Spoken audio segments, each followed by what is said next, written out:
J'ai passé des années à comprendre pourquoi certaines personnes semblent naviguer dans la vie avec une sérénité déconcertante, tandis que d'autres, comme moi à l'époque, se retrouvent constamment ballottées par leurs émotions. Après avoir expérimenté différentes approches et étudié les mécanismes psychologiques qui régissent nos attachements, j'ai découvert des stratégies qui ont littéralement transformé ma façon de vivre les relations humaines. Si vous restez jusqu'à la fin de cette vidéo, vous découvrirez la technique précise que j'utilise encore aujourd'hui pour maintenir mon équilibre émotionnel, même dans les situations les plus déstabilisantes. Le détachement émotionnel n'est pas une forme d'indifférence ou de froideur, contrairement à ce que beaucoup pensent. C'est plutôt une compétence psychologique que j'ai développée après avoir réalisé que mes émotions étaient constamment manipulées par les comportements d'autrui. Imaginez votre état émotionnel comme un thermostat. Lorsque vous êtes trop attaché, vous donnez à d'autres personnes le contrôle de ce thermostat. Ils peuvent augmenter votre anxiété d'un simple message non lu, ou faire chuter votre estime de soi par une remarque déplacée. J'ai personnellement vécu cette situation épuisante où mes journées étaient rythmées par les humeurs et les décisions d'une personne particulière. Le détachement m'a appris à reprendre le contrôle de mon thermostat émotionnel. Cette transformation ne s'est pas faite du jour au lendemain, mais elle a commencé par une prise de conscience fondamentale. Mes émotions m'appartiennent entièrement. La première étape pratique que j'ai appliquée consiste à identifier précisément les sources de mes attachements excessifs. J'ai pris l'habitude de noter dans un carnet chaque fois que je me sentais émotionnellement dépendant d'une situation ou d'une personne. Cette technique de journaling m'a révélé des patterns troublants. Je réalisais que derrière chaque attachement se cachait une peur profonde. Peur de l'abandon, peur du rejet, peur de ne pas être à la hauteur. Une fois ces peurs identifiées, j'ai pu commencer à les déconstruire rationnellement. Par exemple, quand je remarquais que l'absence de réponse d'un proche déclenchait chez moi une spirale d'anxiété, je m'arrêtais pour analyser cette réaction. Était-ce vraiment lié à cette personne ou à ma propre insécurité? La réponse était presque toujours la seconde option. Si cette approche vous inspire et que vous souhaitez approfondir votre développement personnel, n'hésitez pas à vous abonner à la chaîne et à activer la cloche de notification. Votre soutien me donne la motivation nécessaire pour continuer à partager ces découvertes qui ont changé ma vie, et j'espère qu'elles changeront aussi la vôtre. Ensemble, nous pouvons créer une communauté où chacun apprend à cultiver sa force intérieure. L'ego joue un rôle central dans nos mécanismes d'attachement, et j'ai mis du temps à comprendre cette réalité. Quand nous nous attachons excessivement à quelqu'un, nous opérons depuis notre ego blessé qui cherche constamment la validation extérieure. J'ai observé ce phénomène chez moi-même. Plus je me sentais insécurisé, plus je m'accrochais aux personnes qui me rassuraient temporairement. Cette dynamique créait un cercle vicieux, où mon bien-être dépendait entièrement de la disponibilité émotionnelle d'autrui. La solution que j'ai trouvée implique un changement de perspective radical. Au lieu de chercher la sécurité dans les relations, j'ai appris à la cultiver en moi-même. Cette transformation commence par accepter que nous sommes tous fondamentalement égaux dans notre humanité. Personne ne possède une qualité magique qui nous rendrait incomplets sans sa présence. Cette réalisation m'a libéré de la tendance à idéaliser certaines personnes ou à me sentir diminué par leur absence. L'exercice pratique que j'applique quotidiennement consiste à me rappeler ma propre valeur intrinsèque. Chaque matin, je prends quelques minutes pour reconnaître mes qualités, mes accomplissements et mes capacités. Ce n'est pas de la vanité, mais une forme d'hygiène mentale nécessaire. Quand je me sens centré sur mes propres ressources, je deviens naturellement moins dépendant de l'approbation externe. Cette pratique m'a également aidé à développer une forme d'amour-propre authentique, différente de l'ego surdimensionné. L'amour-propre reconnaît nos forces sans nier nos faiblesses, tandis que l'ego crée des illusions de supériorité ou d'infériorité. Dans mes relations, cette distinction a changé ma façon d'interagir avec les autres. Je peux maintenant apprécier quelqu'un sans avoir besoin de sa validation constante pour me sentir digne d'amour. La peur de manquer quelque chose, que les psychologues appellent FOMO, représente l'un des obstacles majeurs au détachement émotionnel. J'ai personnellement lutté contre cette anxiété qui me poussait à maintenir des relations toxiques par peur de me retrouver seul. Cette peur est alimentée par notre exposition constante aux réseaux sociaux, où nous voyons des instantanés idéalisés de la vie des autres. J'ai découvert que la solution ne consiste pas à éviter complètement ces plateformes, mais à développer un regard critique sur ce qu'elles nous montrent. Chaque photo parfaite cache des moments d'imperfection, chaque relation apparemment idéale a ses zones d'ombre. Quand j'ai compris cela, j'ai cessé de comparer ma réalité aux highlights des autres. Cette prise de conscience m'a permis de me concentrer sur ma propre croissance plutôt que sur ce que je pourrais rater. Le détachement ne signifie pas devenir insensible ou cynique. Au contraire, c'est apprendre à aimer et à s'engager sans perdre son centre. J'ai développé une technique que j'appelle l'engagement détaché. Je m'investis pleinement dans mes relations tout en maintenant une certaine distance émotionnelle qui me protège des turbulences. Cette approche m'a permis de construire des liens plus authentiques et durables. Quand nous ne sommes pas constamment en demande d'attention ou de validation, nous pouvons offrir notre présence de manière plus généreuse et désintéressée. Les personnes autour de moi ont remarqué ce changement, et nos interactions sont devenues plus fluides et moins chargées émotionnellement. L'un des aspects les plus libérateurs du détachement concerne notre rapport au passé. J'ai longtemps été prisonnier d'expériences relationnelles douloureuses qui influençaient toutes mes nouvelles rencontres. Apprendre à lâcher prise sur ces blessures anciennes a été un processus graduel, mais révolutionnaire. J'ai utilisé diverses techniques, la méditation, l'écriture thérapeutique et parfois l'aide d'un professionnel. L'objectif n'était pas d'oublier ces expériences, mais de réduire leur impact émotionnel sur mon présent. Cette guérison m'a permis d'aborder chaque nouvelle relation avec un regard neuf, sans projeter mes peurs passées sur les autres. Le détachement du passé crée un espace pour que le présent se déploie dans toute sa richesse. La confiance en soi représente le fondement du détachement émotionnel sain. J'ai réalisé que tant que je cherchais ma valeur dans le regard des autres, je restais vulnérable à leurs variations d'humeur et d'opinion. Développer une estime de soi stable a nécessité un travail constant sur mes croyances limitantes. J'ai identifié les messages négatifs que je me répétais inconsciemment et je les ai remplacés par des affirmations plus constructives. Cette pratique peut sembler artificielle au début, mais elle finit par transformer réellement notre dialogue intérieur. Aujourd'hui, quand quelqu'un exprime une opinion négative sur moi, je peux l'entendre sans que cela ébranle ma perception de moi-même.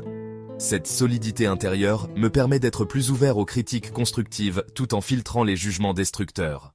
Le concept d'abondance versus rareté influence profondément notre capacité au détachement. Quand nous opérons depuis un mindset de rareté, nous nous accrochons désespérément à ce que nous avons par peur de ne jamais retrouver quelque chose de similaire. J'ai cultivé une mentalité d'abondance en observant la richesse des possibilités qui m'entourent constamment. Cette perspective m'a aidé à relativiser l'importance de relations ou d'opportunités spécifiques. Bien sûr, certaines personnes sont uniques et irremplaçables, mais cela ne signifie pas que notre bonheur dépend entièrement de leur présence. L'abondance nous enseigne que la vie est généreuse en expérience et en connexion, à condition d'être ouvert à les recevoir. Cette ouverture nécessite paradoxalement de lâcher prise sur nos attachements rigides. La pratique du détachement transforme également notre rapport au contrôle. J'ai longtemps cru que je pouvais influencer les sentiments et les décisions des autres par mes efforts et mon dévouement. Cette illusion de contrôle créait une frustration constante quand les résultats ne correspondaient pas à mes attentes. Le détachement m'a appris à distinguer clairement ce qui relève de ma responsabilité et ce qui appartient aux autres. Je peux contrôler mes paroles, mes actions et mes réactions, mais je ne peux pas contrôler la façon dont les autres interprètent ou répondent à mes efforts. Cette distinction a considérablement réduit mon niveau de stress et d'anxiété dans les relations. Au lieu de m'épuiser à essayer de changer les autres, je concentre mon énergie sur mon propre développement. L'acceptation joue un rôle crucial dans le processus de détachement. J'ai appris à accepter les personnes telles qu'elles sont, sans essayer de les modifier pour qu'elles correspondent à mes attentes. Cette acceptation ne signifie pas tolérer des comportements inacceptables, mais plutôt reconnaître la réalité de chaque situation.